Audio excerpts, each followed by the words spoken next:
think that gets it. So yeah, essentially that's what the Trinity is understood to be within the Orthodox Christian theology, and now that we're starting to see more Christians today who think Unitarianism is true, which is kind of like I was saying. You have Trinitarianism, which is the belief that there's one God and three persons, and they're all quote equal with one another. Unitarian says that there's only one God, so Jesus is not God. And we got two people up here. I can't tell if they're friendly or not. Uh-oh. Sorry, I was just still searching this room. I can't tell if my proximity chat is on or not, but they went the other way, so I think we're okay. I think we're okay. We'll go this way just to avoid them. And if we're in the I guess Xbox we'll start party, going this you have way. to go out of the Xbox party then into the proximity chat. So Oh yeah, I bet that's it's yeah, a bit of a so pain if I you're. bet. Yeah, for sure. But I don't mind just staying in this and avoiding people. Yeah, no, that sounds good. But We're in that's how the duos, so Trinity is they're usually understood. So when you talk about Jesus, the Christians have always understood Jesus to be the God of Israel in human form. This is Yahweh from the Old Testament. Now, yeah, Yahweh, I don't now know. It's what I was so going to hard say also. to follow that path and that lineage because Yeah, it's too physical. yeah. And it misses out what the teaching is actually about. That there's a world beyond the physical world, and how to get into connection now with Jesus that. certainly would have believed that too. But see, take the teachings of the Bible.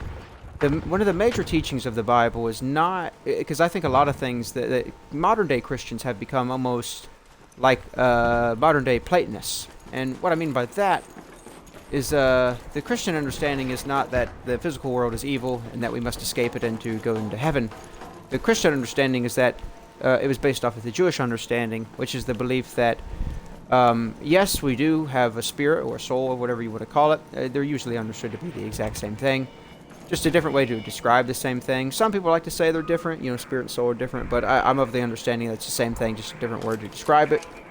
But what I mean, though, is that so many people believe that, like, well, what happens is when you die, you go to this place called heaven, and that's the end of the story. But in the Christian understanding, that's not the end of the story. The Christian Not at all. understanding says, actually, what happens is, sure, you go to this place called heaven, or if you want to call it that, maybe you call it paradise, but you wait there. It's like a vacation. It's a temporary stay, and then once that stay is over and Jesus returns to Earth, we all live here on Earth with Jesus forever. We get resurrected in the same way that Jesus was resurrected. Yeah. Oh, gotta. And that's the Christian story. So Yes, it's not it that is. we and, die and that we can go be to a interpreted spirit. in multiple ways. And it could be, but I think the biggest thing, though, is that if we look at Paul's writings, we look at Jesus and what he said, they firmly believed that there was going to be a bodily resurrection, the same way that Jesus Yes, bodily and there rose is. out of the grave. Yes. because Jesus rose from the dead, and he comes to talk with the Yes. disciples, and you get a handful of stories, but they physically touch him, As a Christian yourself, have you done the process to shake the hand of the man? In the Bible, when you do look, they're just like the teachings are there.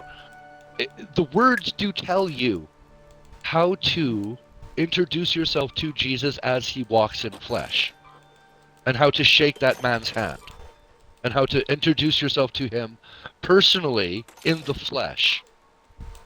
When you do that, what do you mean by that? it changes your To perspective on the book. So just like in martial arts, a form teaches something to get you in connection with something else and to prove something to yourself. I don't know what other hobbies do you have and other experiences do you use? Like, are you a mechanic? Like, I don't know how to. Or are you just kind of into theology and learning and knowledge? I'm not a mechanic necessarily, but I do some electrical work, and I work at a truck company where I build like bucket trucks and stuff of this sort. Okay. So and, sports. I love sports. For me, But yeah. when I'm speaking to my father about spiritual stuff, because he's a heavy duty, like heavy equipment operator. A lot of the time, I'll put it into example like a hydraulic machine, right? There's water, and that water you can do something with to create a physical effect. You pump it, you move it. You use an energy to do that. If you can learn those different things and how they interact, you can combine them in a different way. Just like you can use the energy in your body. So, like Bruce Lee was trying to explain with the 1-inch punch, that it is not the physical that you're hitting another body with, that you're using an energy in yourself to create a vibration. It's the same vibration that Nikola Tesla played with. But monks of the Tibetan philosophy use it in their own body and use that energy in your own body. When you use that energy how the Bible teaches, and in that way, you can then change your physical form and the light it shines so other people perceive you differently. The ringing of the inner bell is what it's called. So when you read the workings of and the teachings of, so like in the Lodge and Freemasonry, we use the Bible as well, in a different way. And in doing it, it gives you personal lessons. Those personal lessons let you work the magic as Jesus himself did. And then you can invite the man into your life and speak with him and shake his hand and walk with him and travel with him in his ways. And it elevates your experience of life. I do think, because this has become more popular over time, but like my understanding of this is that like take any of the gospel narratives about Jesus and his healings and his exorcisms and all of the miraculous things that he does.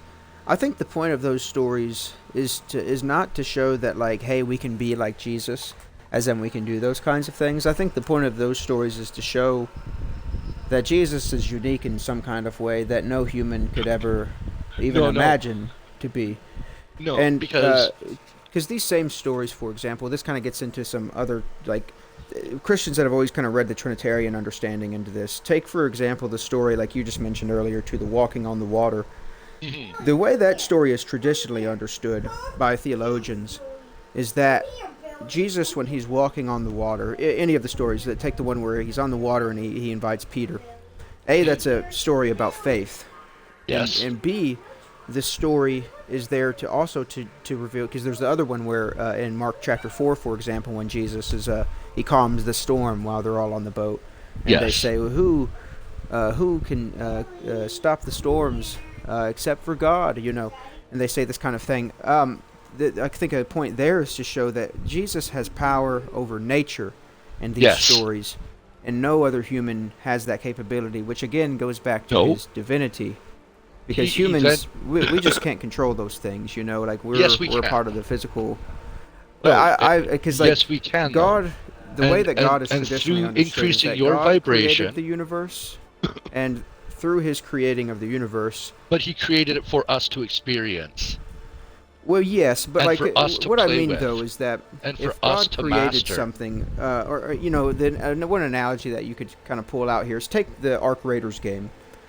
Embark is the creator of Ark Raiders, but Embark themselves are not Ark Raiders. They're the creators of it. Now, it has stuff within elements of them that may be, you could see the characteristics of maybe you can see the thoughts of these individuals and how they work within the game, but the game itself is not the entirety of the life experience. And I think it's the same thing with God. So God is a separate entity from the universe. He's not a part of the universe because He created it. You're right. In the same way 100% you're right. Somebody makes a statue of some sort. But now... And I think it's the same thing for us. God created the world with physical laws and laws that have to be followed on every other basis, whether it be like the gravity... the way we were taught is this way. using your analogy, if Embark was now to want to experience what Arc Raiders has become,